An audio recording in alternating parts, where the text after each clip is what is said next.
लड़ाई में आपको जीतने का एक ही रास्ता, लिख के उसको लेमिनेशन करा लेना है। कुछ चीजें हम लोगों ने अपने समाज में एक्सेप्ट नहीं किया है। जिस तरह से शारीरिक बनावट लड़का का अलग लड़की का अलग है ना, उस तरह मानसिक बनावट भी अलग होता है।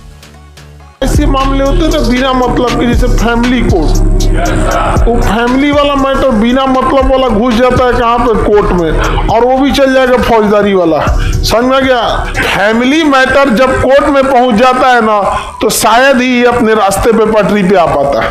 तो फैमिली मैटर जैसे जैसे कोर्ट में जाता है, तो आजकल की चीज में ना फैमिली मैटर का मैटर बहुत ज्यादा बढ़ गया, बहुत ज्यादा ये चीजें आगे बढ़ गई। ये बहुत खराब होता है, और इसका सबसे ज्यादा इफेक्ट जो पड़ता है ना, बच्चों पे पड़ता है। फैमिली कोर्ट में मामले कौन से जाते हैं? डिवोर्स के जाते हैं, मेंटेनेंस के जाते हैं, कस्टडी के चले जाते हैं, या फिर छोटे मोटे डिस्प्यूट चले जाते हैं। ननद सास हेन तेन लोग का यहाँ पे ज्यादा हो जाता है। समझ में गया कि नहीं? सास बहू ननद अलग टाइप का होता है, और अक्सर ये चीज देखा गया है ना कि सास को ना उसकी बेटी 8 बजे सूत के उठे, लेकिन पतो 4 बजे उठ जाए। अजब हाल है भैया यहाँ पे। सर ये भी देखिएगा ना, बहुत उठपटांग चीज देखने को मिलेगा। वो अपने नैहर में लड़की सब कुछ काम कर लेगी, सब कुछ झाड़ू पोछा ये सब, और ससुराल में जाके फोटा नहीं है। ये क्या है ये? मेरे घर तो ऐसा नहीं होता था। हाँ, तुम्हारा घर व्हाइट हाउस था। हाँ, तो ये सब चीज आप सारे लोग, लड़की लोग हो या लड़का, सब लोग ध्यान से रखिएगा। घर द्वार आप ही का काम आने वाला है, बाकी दूसरा कोई इसमें नहीं। कोर्ट कचहरी आपको अधिकार दिला सकता है, सम्मान आपको इज्जत दिल से किया जाता है किसी की चीज का।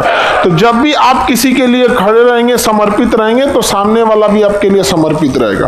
कोई लड़ाई झगड़ा करो, पर्सनल लाइफ में कोई झगड़ा हो जाए, कभी माँ बाप से मन मुटाव हो जाता है, भाई हुई से हो जाता है, हर पर्सनल लड़ाई में आपको जीतने का एक ही रास्ता है, आप खुद हार जाइए, आप जीत जाएंगे। पर्सनल झगड़ा होता है, याद रखिए। आज भी यहाँ पर मम्मी पापा में कभी कुछ हो जाए, ठीक कर दे, कोई बात नहीं मम्मी, हमको लगा कि हम बड़े हो गए हैं, आज ऐसा हुआ, अभी भी छोटे हैं, अगली बार से नहीं करेंगे।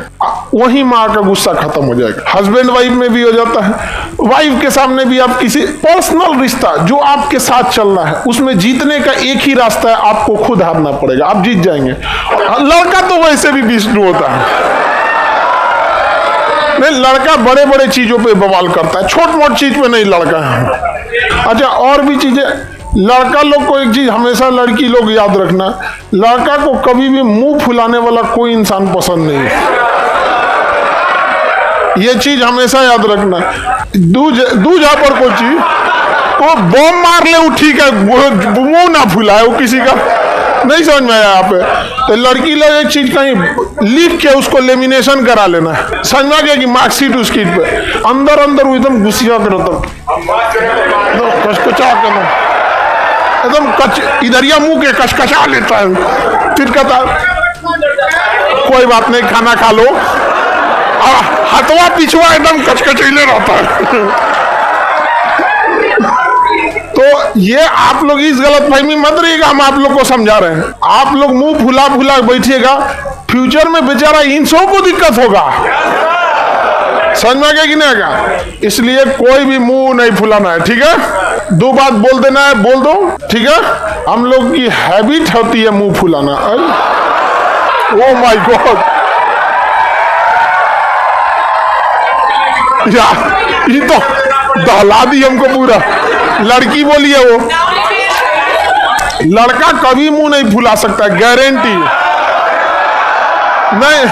देखिए, कुछ चीजें हम लोगों ने अपने समाज में एक्सेप्ट नहीं किया है। जिस तरह से शारीरिक बनावट लड़का का अलग लड़की का अलग है ना, उस तरह मानसिक बनावट भी अलग होता है। बस ये होता है कि थोड़ा मैच कर जाना, वरना यहीं पे आपको एकदम, आप अपने मम्मी पापा में देखिएगा, सबके मम्मी पापा में कभी कभी तू में हो जाता है। पापा दोबारा बोल देंगे, लेकिन मम्मी इंतजार करेंगी, तू शुरुआत करो बुढ़ऊ। लड़का सब कभी मुंह नहीं फुलाता है, समझ में आ गया कि नहीं आ गया?